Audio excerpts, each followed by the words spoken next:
Hello, my dear friends, and welcome back to another demo on SQL, date constants, and functions on PostgreSQL.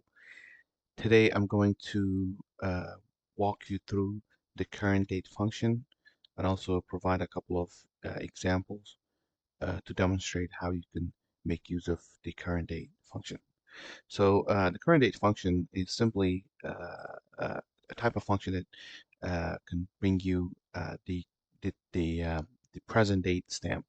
So when you run it for a single value, you will get as a result the date stamp for the present day. So the function itself is current underscore date. So as always, we will use the select statement, and we're going to run this as it is. So we run it. We're going to get the result. In this case, it's November 26, 2023, today's date. And so remember that a lot of times you will run such functions with the parameters, right? With the open and close parentheses.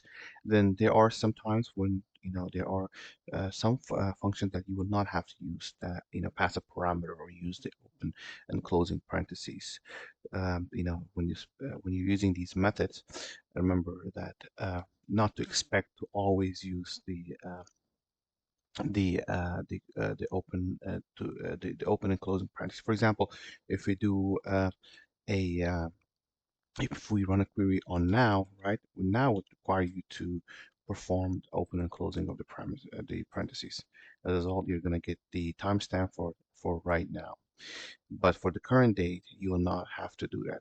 And it also depends on the on the syntax, on the language of the tool that you're using. So for the PostgreSQL, the current date is a function to capture uh, the present date for you.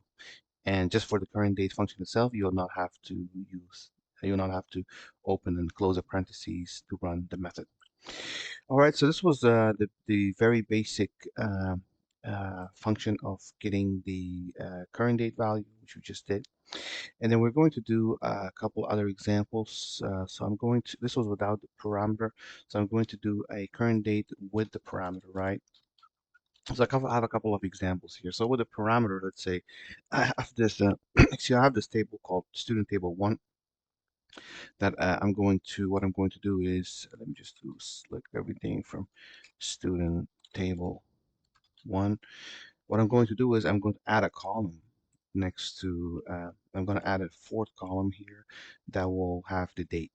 So what I'm going to do is, instead of creating a blank date placeholder column for the dates of each of, for the dates, I'm going to actually plug in this current date function onto that new column that I'm going to create. So let's go ahead and do that. And we do that by using the alter statements. Alter statements are important for you to understand while you're making any type of modification, editing to your tables.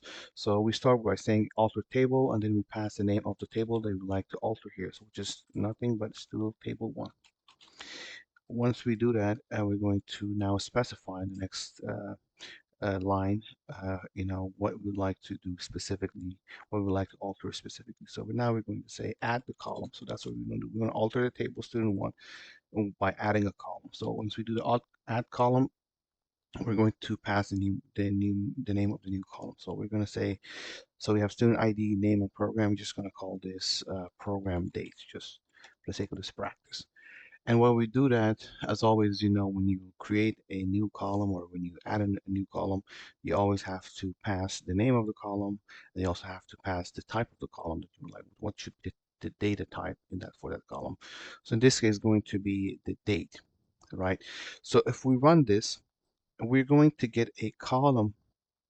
We're going to get, as a result, we're going to get a column named program date, and you're going to see it now once once I bring the table, but you will see that it's going to be blank because it's just a placeholder, just a new column we created. But let's say if we want to fill all of these columns with a default date, which would be today's date, right? Current date. In that case, we can just pretty much simply just pass the default current date current date argument here, and what it does is it's going to tell the it's going to say add the column called program date. Make sure the date type is going to be date, and then but the value should be default current date, which is going to be this current date right here. So the default current date is actually a type of data type value that we're adding here.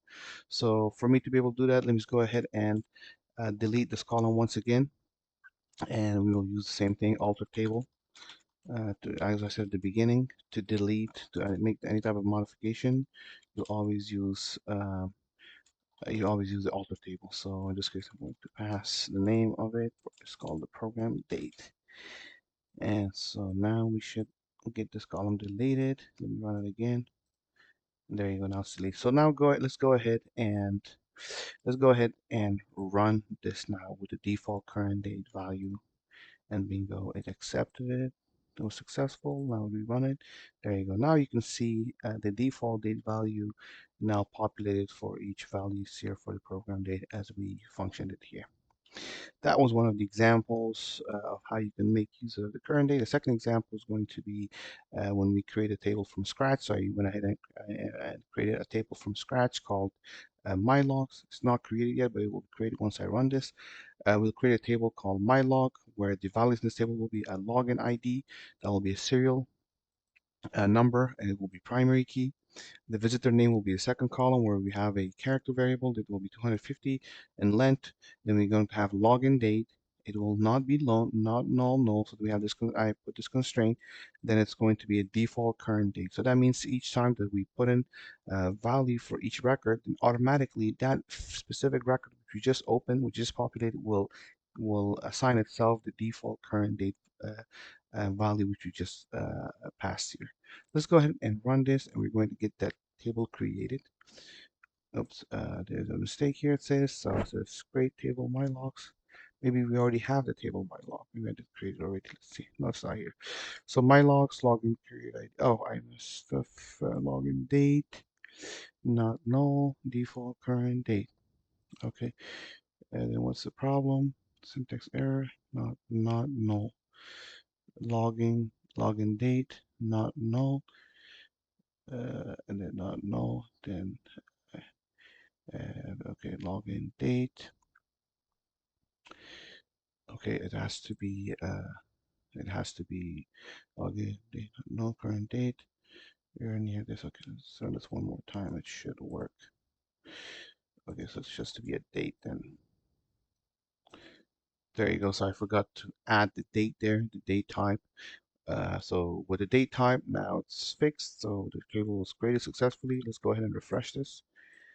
There you go. Our table now populated here. So let's go ahead and check it, making sure that the table is there. My logs. Select everything from my logs. And there you go. So now we have the three columns which you just passed here: login ID, visitor name, and login date. Okay, very good. All right, let's go ahead and now pass some. Let's go ahead and insert some values here, right? So let's go ahead and insert some values. Let's say we're going to create three values. Let's say the first one is going to be Michael Jackson. The second is going to be, let's say, Muhammad Ali. And the third one is going to be, let's say, Kobe Bryant. So we're going to insert these three values into this new table we just created. And you're going to see that each time that we populate, right, a value, that we insert a value, the table is going to automatically, right, is going to automatically get the serial number, but it's also going to get automatically the current date populated there. And this is the result of it.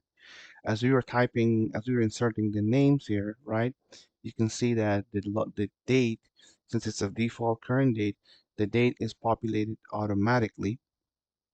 And it's because default each time that we open. So if let's say if this was an application, you create a new row, automatically you will get the primary key because why it's serial. That and then you're also going to get the date populated because it's going to, because we pass here. It has to be date. It cannot be not null. And it has to be a default. There has to be a default number. That means this is going to be a default. We cannot add any other value here. There's only going to be one standard default value, and that standard default value will be current date. And sometimes you can have a default value of, let's say, 123 or any other value you want to add. But in this case, we have added the current date to be a default value here. So when you run this, you're going to see that again, automatically we get the login date created. This is very, very important, especially when in database applications, so you don't have to do much. You can get the automatic current date capture as you populate records and values. This is it for this video.